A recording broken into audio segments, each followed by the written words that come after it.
Well, hello everyone.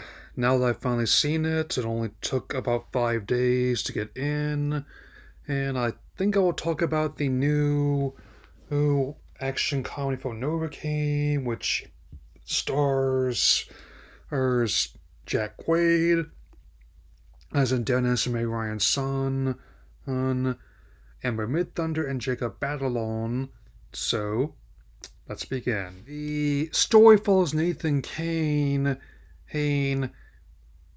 played by Quaid, who has a very rare but also very real condition which makes him unable to feel pain in the traditional sense. Being the assistant manager of a trust in San Diego, meeting like a beautiful young woman played by Mid Thunder, and spending his off time was keeping himself and playing games online with his associate Roland, played by Batalon, on one day when his workplace is robbed, and his newfound love is kidnapped. He ends up being thrust in a situation and using his position to advantage to get it to it's cleared of two, and also to clear two very specific hurdles: to rescue her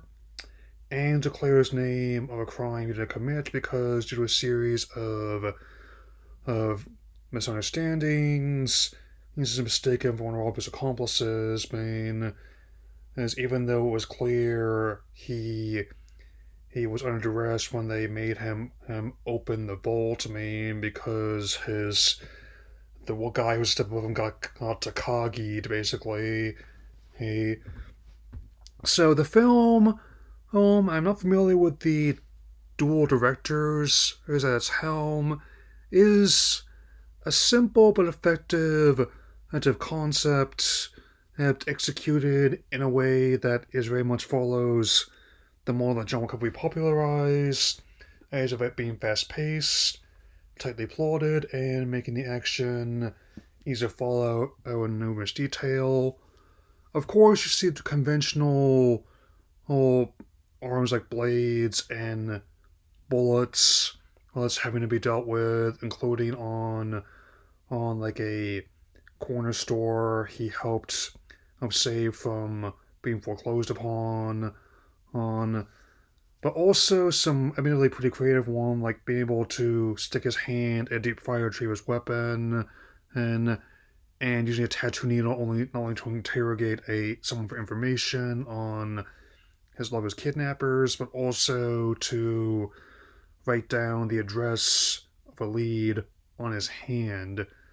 And admittedly, it's not a stretch for someone who is voicing Superman in that really cartoon I really like, and was on The Boys, to play a character like this, like a reluctant yet capable hero.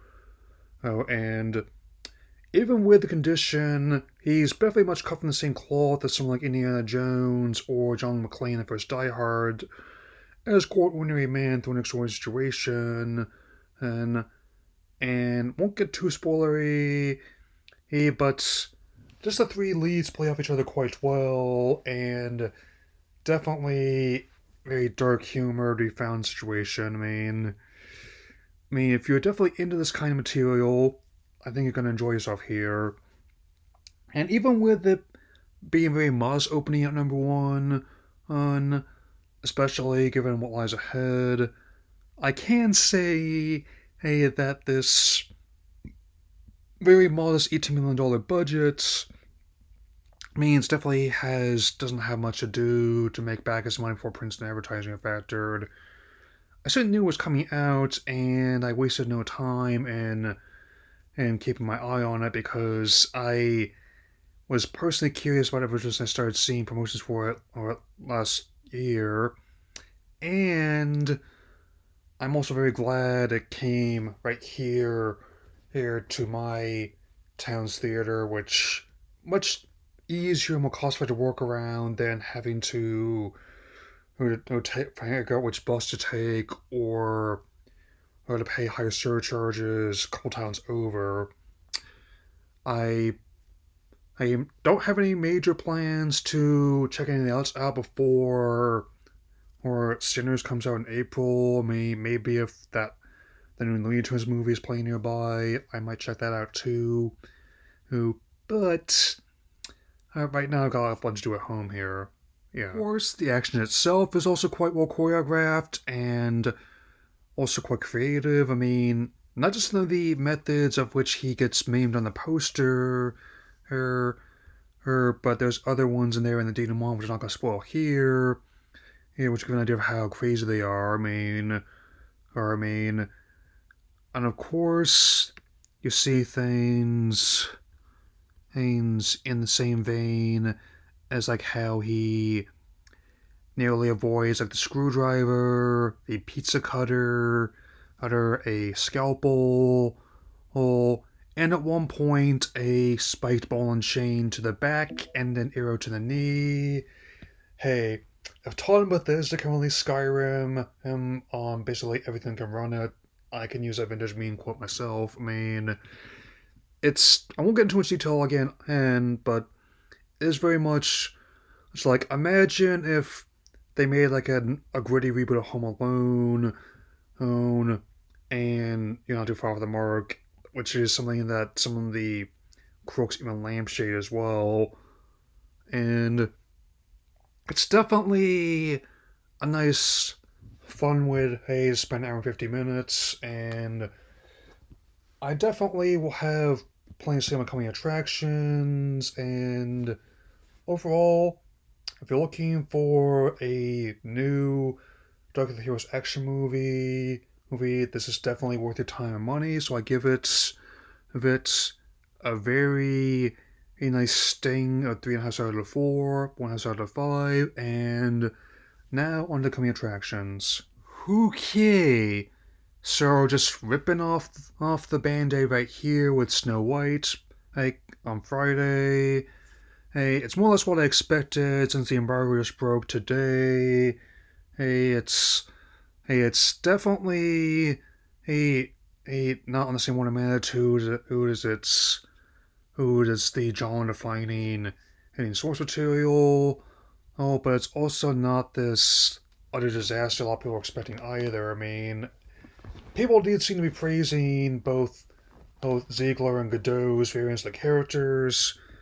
I'm still working on my look at the original movie. If all goes well, it should be out sooner than later.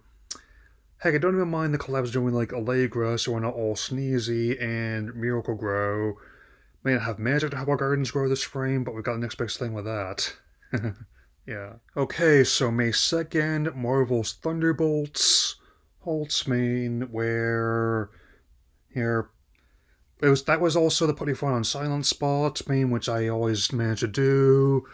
And also more or less got further confirmation about the asterisk on the title, and actually don't mind the similarities it has to other similar unconventional teams I've seen. Where, like I keep saying, if the Suicide Squad is like these Ninja Guardians of the Galaxy, then this is like Marvel's answer to the Suicide Squad, man. And definitely not role models like the Avengers or the GOTG by any means. And a lot of things can get someone arrested or possibly even off the mortal coil. To put it another way, don't try this at home. Okay, May 30th, Karate Kid Legends. So it basically is a way that bridges both the Winter Trilogy and the recently finished Cobra Kai series on Netflix and the 2010 remake, given how Daniel is meeting with Mr. Han, with both Ralph Macchio and Jackie Chan reprising their respective roles.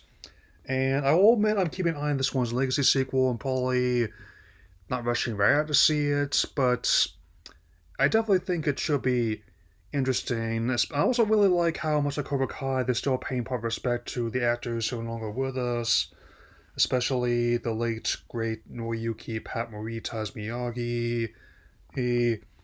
And I definitely will keep an eye on on this new one. In fact, they actually, what I think about it, the 2010 film also kind of like how mixed martial arts actually kind of demystified most of our approach to these ones, like how would it play out in actual fights in the octagon or in front of millions of people around the world. I mean, well, and I, I definitely, and as for everyone talking about why Hilary Swank wasn't in the show, well, I think Swank herself says she didn't want to do it because of how she moved past that.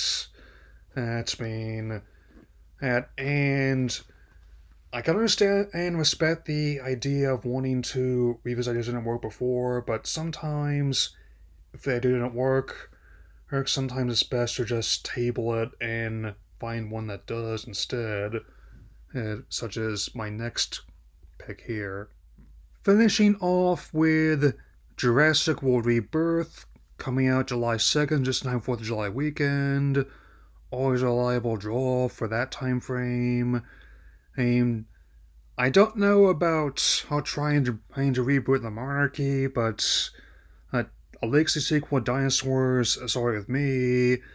Especially like the angle they're going with is actually mixing elements of a dinosaur themed heist film with also embracing like the horror aspects of the franchise. I mean, is where, and which makes sense because Edward Starr is a horror director with his little seen but much loved indie hit monsters.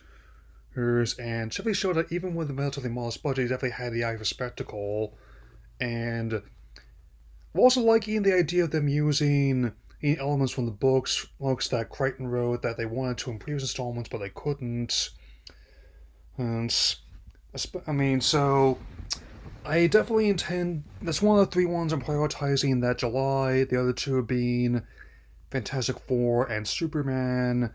And I mean, so yeah, I'm not sure about the Smurfs not working in a modern context, but I will say I'm not certain they have the same kind of universal appeal as Rexy, Superman, or Fantastic Four. I mean, and anyway, it's all for now.